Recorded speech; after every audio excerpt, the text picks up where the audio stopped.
بسم اللہ الرحمن الرحیم ایاک نعبد و ایاک نستعین۔ میرے پاکستانیوں، جدھر بھی آپ ہیں، آج میں آپ سب کو عید مبارک کہتا ہوں، اور میں افسوس سے کہتا ہوں کہ میرے لیے یہ سب سے تکلیف دہ عید ہے۔ اور تکلیف دہ کیوں ہے کہ 10,000 کے ارد گرد، ہمیں ایگزیکٹ نمبر نہیں پتا کیونکہ ہمیں بتاتے نہیں ہیں اور ہر روز نئے لوگوں کو پکڑ لیتے ہیں، لیکن 10,000 کے ارد گرد ہمارے کارکن آج جیلوں میں، اور جیلوں میں برے حالات میں رکھے گئے ہیں۔ ایسے رکھا ہوا ہے جیسے کہ کوئی غدار ہیں، کوئی دہشت گرد ہیں۔ ان کو پوری طرح کوشش کی جا رہی ہے کہ ان کو اتنا ان کے اوپر ظلم کریں یا ان کو ایسی بری حالات پہ رکھیں کہ وہ مایوس ہو کے پارٹی چھوڑ دیں۔ ان کے جو گھر والے ہیں، بیوی بچے ہیں، ماں باپ ہیں، وہ آج عید پہ کیا کر رہے ہوں گے، کیا ان کے اوپر گزر رہی ہوگی، کیونکہ پتہ ہی نہیں ہے کہ کب باہر آنا ہے۔ ایک بیل سے ہوتی ہے، باہر نکلتے ہیں، پولیس پکڑ کے پھر سے لے جاتی ہے ان کو جیل میں، کوئی اور ان کے اوپر کیس بنا دیتی ہے۔ قانون کے نام کی چیز ہے کوئی نہیں۔ اب مکمل طور پہ جنگل کا قانون ہے، جو طاقتور ہے وہ جو مرضی چاہے وہ کرے، وہ چاہے سپریم کورٹ کے فیصلے سنے یا نہ سنے، عدالتوں کے جج کی بات مانے یا نہ مانے، کوئی فرق نہیں ان کو پڑتا، کیونکہ اس وقت جس کے پاس طاقت ہے وہ جو مرضی چاہے کر سکتا ہے۔ تو اس لیے ان کے گھروں میں کیا گزری ہوگی، یہ میرے جو 10,000 کے ارد گرد جو کارکن اس وقت جیل میں ہیں، میں اس لیے یہ عید تکلیف میں گزار رہا ہوں۔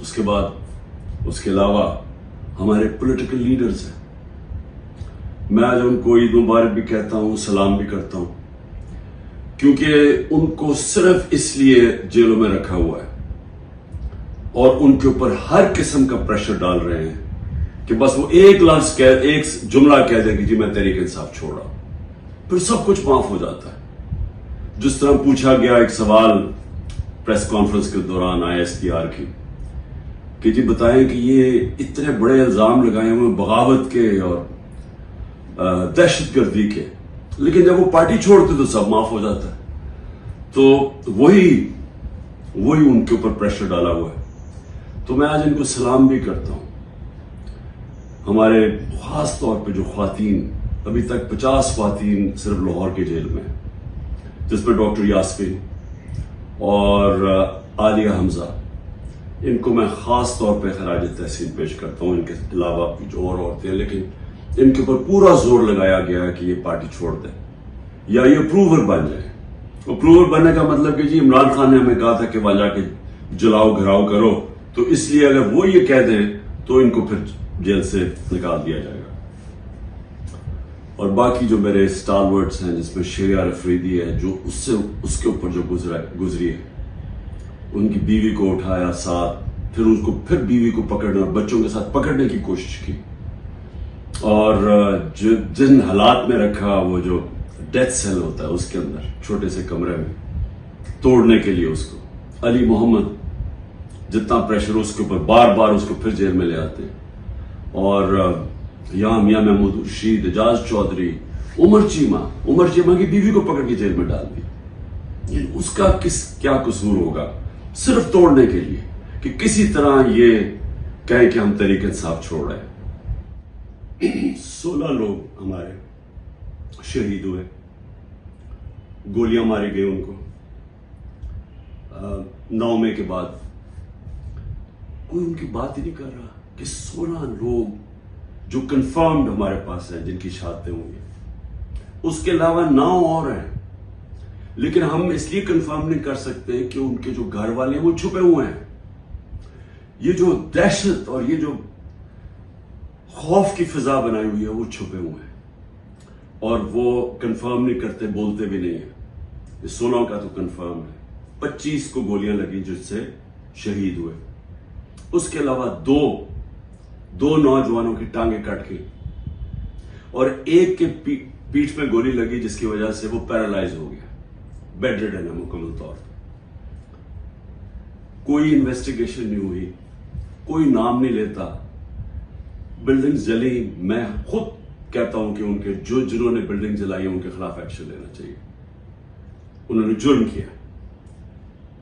لیکن کوئی بات کرے گا کہ کون سے ملک کے اندر آپ 25 لوگوں کو گولیاں مار دیں, 50 اور کو گولیاں لگیں, 50 کو اور گولیاں لگیں, لیکن آپ 25 لوگوں کو قتل کر دیں اور ایک کے پاس فائر آرم نہ ہو. چلیں یا تو ہونا کہ کسی پولیس والوں کو گولیاں لگی, کسی کو گولی نہیں لگی, کیونکہ جب بغاوت ہوتی ہے تو وہ ہاتھوں سے نہیں بغاوت ہوتی. بغاوت جب ہوتی ہے تو وہ ہتھیار ہوتے ہیں آپ کے پاس. یہ کیسی بغاوت ہے کہ کسی کے پاس ہتھیار ہی نہیں تھے؟ کبھی کوئی فوج کے خلاف بغاوت کر سکتا ہے ہاتھوں کے ساتھ؟ ان کے پاس بندوقیں ہیں. ہماری ماشاءاللہ دنیا کی تکڑی ترین فوج ہے. تو اس کیا ہم نے بغاوت کرنی تھی؟ یہ ان لوگوں کو نہاتے لوگوں نے جا کے فوج پہ چڑھائی کر دینی تھی. پرامن احتجاج کرنا جو ہمارا حق ہے. آئین کوئی پاکستان کا ایسا علاقہ نہیں جدھر ہمیں اجازت نہیں ہے پرامن احتجاج کرنے کی. برطانیہ کے اندر جو سب سے ان کی مقدس جگہ ہے وہ ان کا پرائم منسٹر کا ہاؤس ہے 10 ڈاؤننگ اسٹریٹ. ہر دوسرے دن وہاں احتجاج ہو رہا ہوتا ہے پرامن. یہ تو جمہوریت کے اندر ہوتا ہے. تو یہاں تو ایسے بنا دیا کہ پرامن احتجاج بھی جو بھی وہ مل گیا کہ کنٹونمنٹ کے اندر وہ سارے دہشت گرد ہیں, بغاوت کر رہے تھے. لیکن کسی نے ابھی تک نہیں, 40 دن ہو گئے ہیں, یہ نہیں پوچھا کہ یہ بھی پاکستانی تھے جو 25 لوگ ہیں جن کی 16 کی کنفرمڈ شہادتیں ہیں. کوئی پوچھا نہیں. جو بیچارے 2 لوگوں کی زندگیاں ضائع ہو گئی, ان کی ٹانگیں چلی گئی, ایک جو پیرالائز ہو گیا, بستر میں ہو گیا. کسی نے نہیں پوچھا کہ ان کا قصور کیا تھا. اگر یہ پرامن احتجاج کر رہے تھے تو کیسے گولیاں ماری ان کو؟ کیا کسی کے پاس کوئی ہتھیار تھے؟ کسی کے پاس ہتھیار نہیں تھے. اور یہ المیہ ہے ہمارا کہ طاقتور جو فیصلہ کرتا ہے وہی ہوتا ہے. طاقتور نے فیصلہ کیا کہ جناب یہ بغاوت انہوں نے کیا ہے, ان کو مارو. کسی نے نہیں پوچھا کہ ایک مہذب معاشرے میں کیا دوسرے کو بھی وقت ملتا ہے اپنی صفائی پیش کرنے کا؟ پھر صحافیوں سے جو ہو رہا ہے, عمران ریاض غائب ہے, ابھی تک کوئی پتہ نہیں کدھر ہے.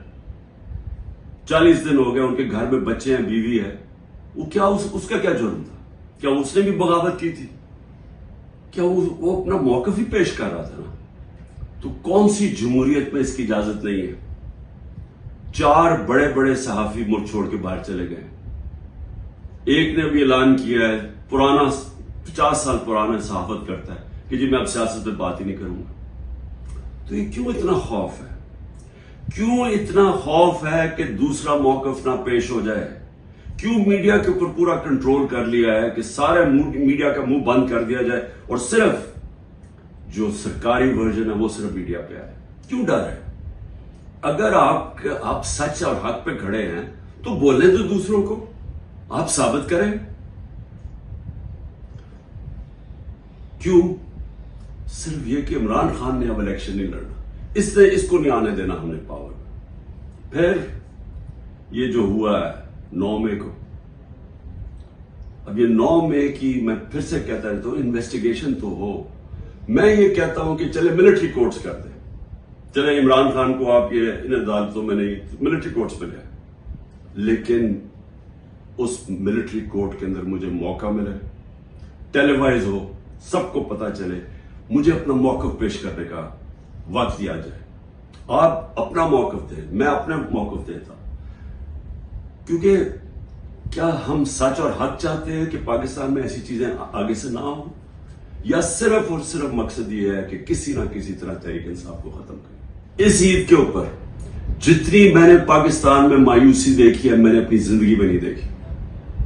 اور اس کی وجہ کیا ہے؟ ایک تو معاشی حالات ہے. 14 مہینے کے اندر 6% جب ملک بڑھ رہا تھا, اس کی دولت میں اضافہ ہو رہا تھا, وہ آ کے 0 پہ آ گئے.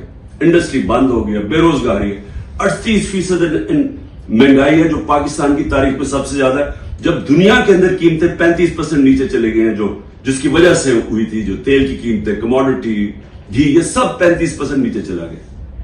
اور ہمارے ملک میں تاریخی انفلیشن ہم جب چھوڑ کے گئے تھے 12% تھی. تو مایوسی ہے، تو معاشی حالات ایسے. لیکن اصل مایوسی کی وجہ کیا ہے کہ دبئی میں جو اس ملک کے نامور بڑے بڑے ڈاکو ہیں وہ سارے مل کے دبئی بیٹھے ہوئے ہیں اور فیصلہ کر رہے ہیں پاکستان کے مستقبل کا. یہ ہے مایوسی. یہ وہ لوگ ہیں جنہوں نے 25 سال ایک دوسرے کی کرپشن قوم کو بتائی. یہ 90 کی دہائی میں 2 دفعہ کرپشن میں گورنمنٹس گئی اور اسٹیبلشمنٹ نے ان کو گروایا کیونکہ ان کی یہ کرپشن کر رہے تھے.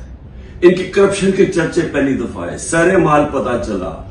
پھر یہ حدیبہ پیپر مل کے اندر آیا کہ شریف خاندان کیسا پیسے ملک سے باہر نکال رہے تھے، دونوں ملک سے پیسہ چوری کر کے باہر لگا رہے تھے. یہ الزام تھے ان پہ.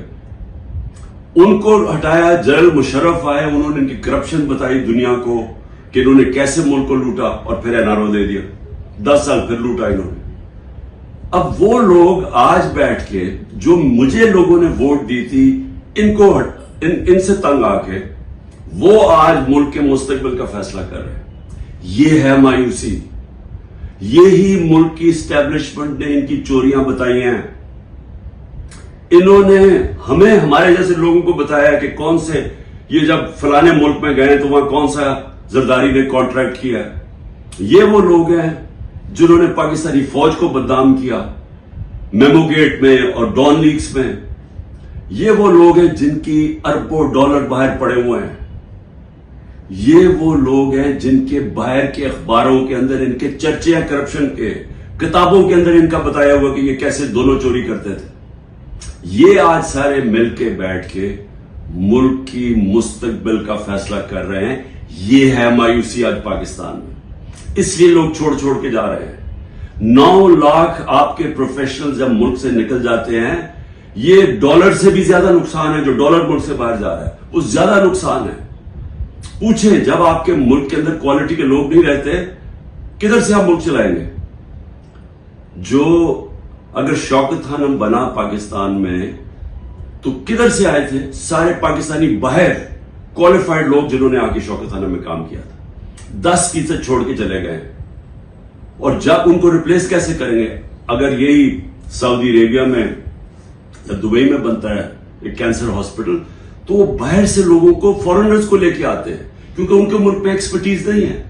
ہم وہ خوش قسمت ملک ہے، ہمارے پاس ہر قسم کے پروفیشنل باہر بیٹھے ہوئے ہیں. تو ان کو پاکستان لانا آسان نہیں ہوتا. وہ تب آتے ہیں جب ان کو ملک پہ اعتماد ہوتا ہے.